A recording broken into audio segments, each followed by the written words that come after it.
Good afternoon, AFC Bournemouth fans. 24 hours have passed since our match against West Ham United, so I've had 24 hours to digest how I feel and how the Twitterverse feels about it. Afterwards, I asked you for your 5-word match reports, and these are some of the responses that we got on the right-hand side of the screen there. Have a look. Paul Kenwood, time to retire bloody VAR. Kerry, it's exhausting watching the Cherries. Stuart Leaper, Billing needs to get fitter. Danny Beale, unfortunately Cherries let it slip, and also crestfallen by Hammer's latish goal. Will Partridge, VAR giveth, VAR taketh away. Tell me about it. Nathan Nichols, the Jeff and Phil show. Andrew Corbin, this game was spellbindingly wonderful. Love it, Andrew. Simon, Wilson must iron out creases. Gary, VAR is bloody useless. Tommy Heffernan's poodle, we can't celebrate properly anymore. And also, entertaining match, frustrated by VAR. Patrick Devitt, good to see Frano back. Phil D, Desmond appeared when Callum missed. That's 2-2, yeah? Very good. Kevin Anderson, 2 points dropped there, guys. James AFCB, that's James Rood, better than I expected. Andy Bowman, chip it over him, Callum. Yeah, I know. Nick Smith, much better than Wednesday night. Adrian Kelly, play Lewis Kick every match. Matt Watts, promising signs, lacking killer instinct. Just about a fair result, said Gene P. And then Wayne Budgeon, an end-to-end encounter. Got another one via a retweet as well. Pellegrini moans about twisted knickers, said Rob, AFCB Rob, in the 5-word match report. So there we go. Those were all your responses, and thank you very much for getting in touch. Oh, how do I feel? I'll leave this one very brief because the podcast tomorrow is going to cover everything that we talk about. If you haven't heard the podcast, go to your podcast app. You can see there exactly how to do it. Just load up your podcast app, search Back of the Net Bournemouth, and then you can just subscribe to it, and every Monday morning it will hit your inbox. If you're on Android, similar basis. If you just want to listen on the web, you can go to afcbpodcast.com as well, but that's how to do it that's my iPhone anyway. It's so weird. What a weird emotion to come out of a game feeling like we should have won it, yet also think it's a fair result. A lot of people have said things along the same lines. I think the fair result thing is based on West Ham's position in the league, and they were a good footballing proposition, a lot better than last year, well organised, well drilled. They looked fairly solid at the back despite their 2 goals. Excellent to see Declan Rice in the flesh, and now you can kind of see what all the excitement is about with Rice. Haven't necessarily seen it on the TV, but seeing him in the flesh, I think, he looked like a baller, really, and looked, quite handy up front, very quick, very nimble, and they've got a lovely balance to their side as well. Got to say, whether it's going down the right or the left, and also through the middle as well, I thought they were excellent. That said, we had some chances that we should have and could have taken to win the game 3, maybe 4-1. Now, obviously, VAR took centre stage, and I'm going to talk about that first, actually, because I was absolutely an advocate of VAR when it started. I thought the Premier League they're going to probably adopt it in the right way. After the World Cup and the Women's World Cup, it wasn't the best I've ever seen. However, that Josh King goal, oh my goodness. And I've actually looked and tallied the TV feeds with what we saw and heard in the stadium, and this is exactly what happened here, right? You can see this tweet that I put out earlier on. So after 16 minutes and 15 seconds, Josh King scored. 3 seconds later, the linesman raised his flag. And then 22 seconds later, the TV viewers see a replay where, to me, it's clear that it's a Josh King goal, because when Nathan Ake heads it, Josh King is level. Even better than level, actually. Then 13 seconds after that, so this is 16 seconds, 53 minutes, the TV viewers are then informed that it's gone to VAR. In the stadium, it's almost another 30 seconds until we're informed. So there's no synchronisation there whatsoever. And then a minute later, the goal is given. 2 minutes, 3 seconds after Josh King's goal was scored, then it's given. Now, I thought that the stadium is supposed to almost match the TV experience and provide the information at the same time. There was a finger in the ear from the referee, a lot of conjecture about whether it was going to VAR, and then over a minute later we're told that it's going to VAR. That's not good enough at all. I presumed, maybe correctly, I don't know, that we get to see the Premier League World feed in the stadium, so there's no excuse. Surely that second that they're seeing that it's going to VAR, then the people in the stadium should get told. Apparently there's going to be a screen in the north/east corner at some point. I don't think there is at the moment. Can't see from where I am in the north stand, but how are they supposed to know? So they've obviously got their announcement, but elsewhere in the stadium we're all looking to the scoreboard as well. There was nothing for over a minute. I don't know if it's the club's fault or the Premier League not telling the club that they need to put on a message, but it needs to be like that. It needs to be so fast, it needs to be quick, because it will just help the flow and help the supporters at least know that something is going on. Whereas if you're a learned person, you can see that he's holding his finger to his ear and it's going to go to VAR, but that delay is not good enough. This was some raw audio that I actually put together during the match. It's going to be featured on the podcast along with some more audio. This was the 2 minutes 30 seconds of how it all played out at Dean Court, and it was horrible.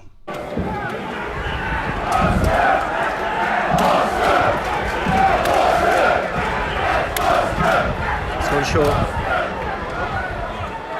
Rico, good delivery now. That's a great one. Oh, it's got to be! It's in! It's in! Oh, hello. The linesman's flag. The linesman's flag. Bloody hell. No, it's not in. Well worked corner. Harry Wilson into King. Under pressure. Then put Rico in to cross it from deep. Headed chance saved.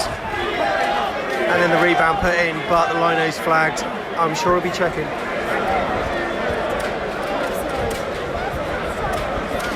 Obviously we aren't informed.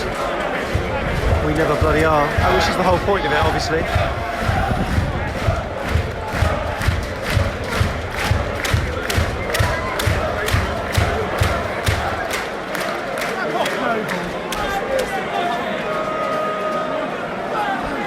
Cheers for letting us know, lads.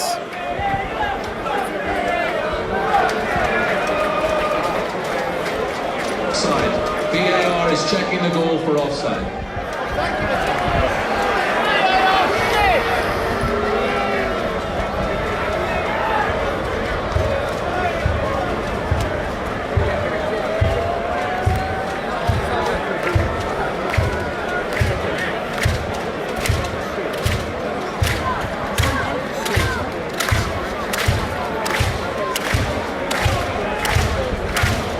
Still checking.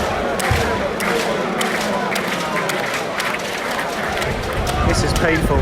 Absolutely painful. They must be rocking and rolling that footage.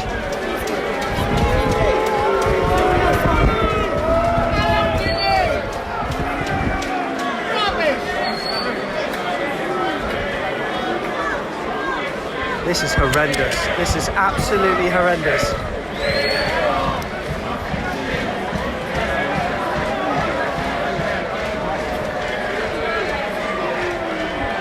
It's a goal!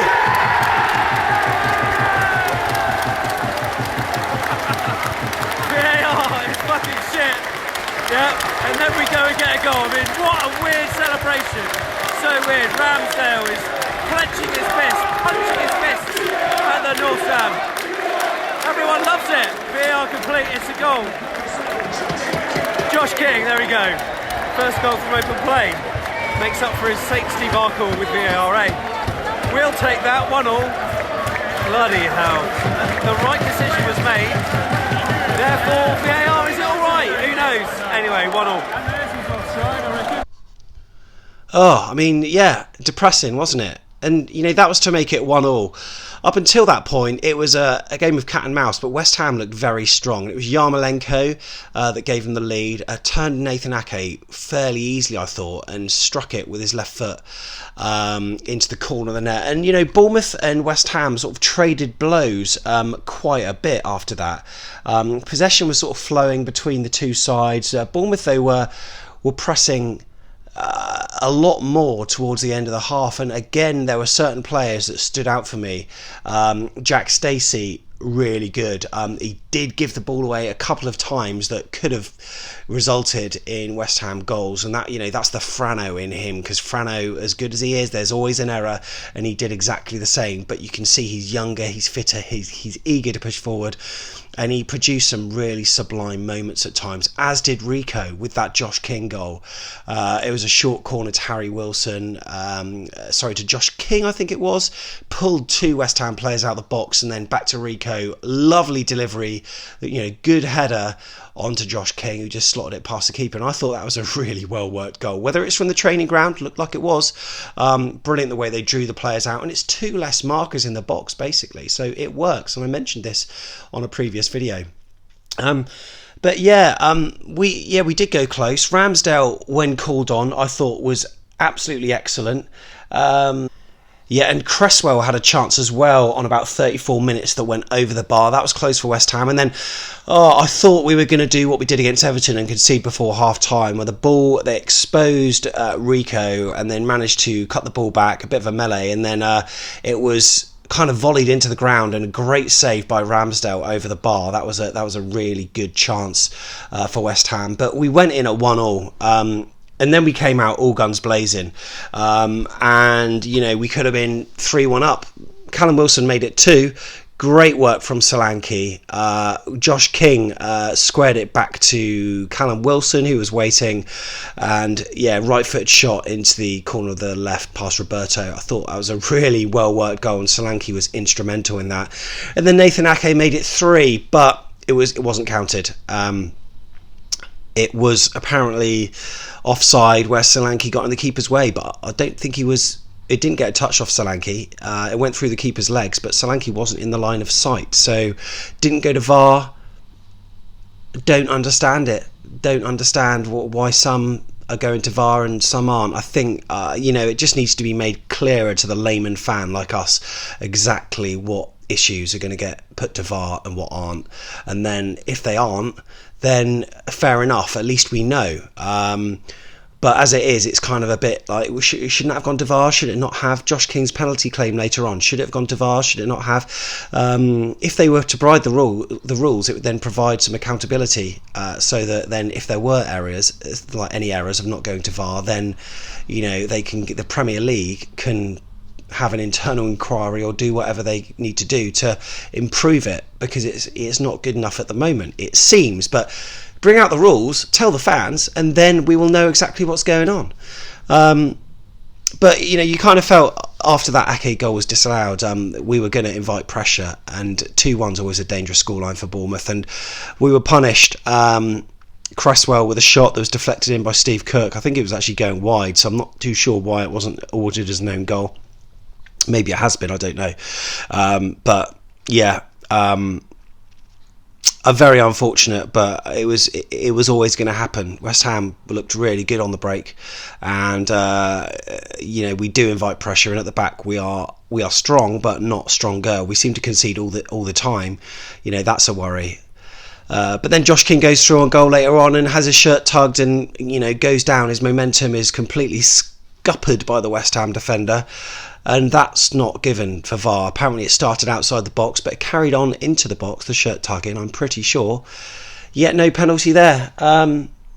Weird game. 2-2, exciting game for the neutral. Spoke to a neutral after the game, actually, a guy called Andy, Villa fan, who came in and absolutely loved it. Thought it was a great atmosphere at Dean Court, but just such a depressing match, really, but one that you can sort of take pride on getting a point with. It's a real odd one.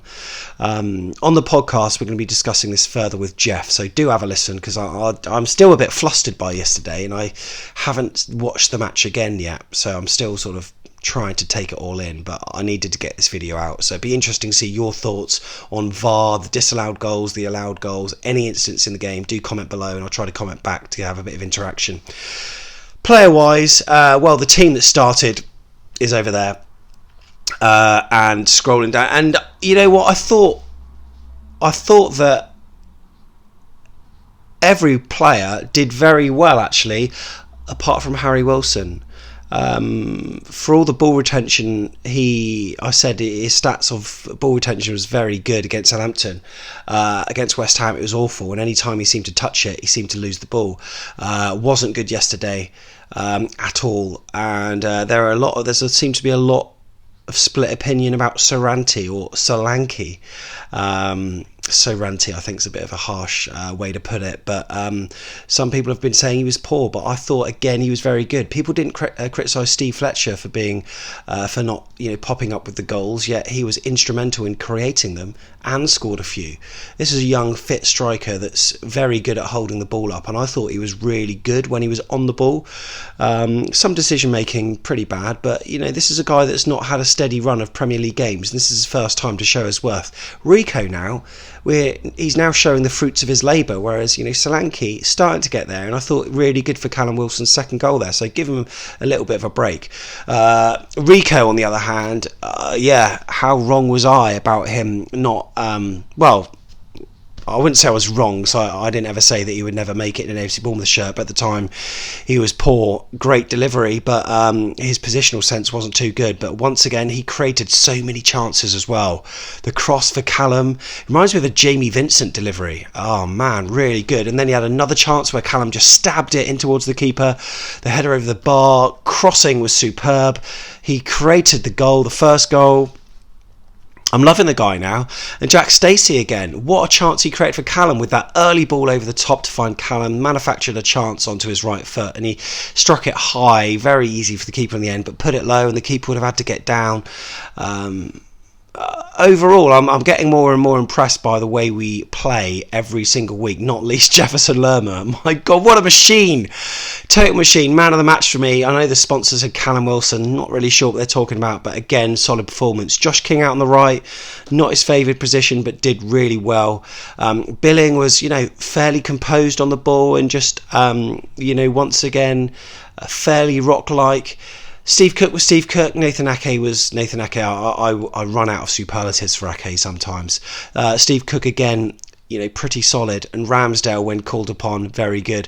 Haven't really seen any glaring errors from him at all. So it's good to have him in goal for us. And Wilson, took most of his chances, but the one that mattered, he couldn't take, and that was the one that would have sent us into 3-1 delirium, happy days, Champions League spot. I'd have been singing the anthem, the champions. Alas, we're 7th, 8th in the league. Leicester playing today. So that's they're playing Newcastle, probably going to win that, maybe. I know that Tony Funnel on the Funnel forecast said it was going to be a Leicester win. But yeah, it's hard one to take, yet weird to settle for a draw and be okay with it. Gonna watch match of the day and take it all in. Arsenal next week, formational changes and positional changes I think needed. Harry Wilson potentially dropping out and maybe Fraser coming back in after his illness. If not, maybe dropping Lewis Cook in and adding more strength. Maybe Chris Mepham, I don't quite know. We'll have a think during the week and see what Eddie says on the pre-match press conference, and then Friday we'll bring out our view as well. So yeah, that's it. Thank you for all the contributions and all the subscribes. Check out our fan videos. There's been loads that have been going around this weekend. We managed to chat to a number of people after the game, but until the next video, we'll see you later. Take care.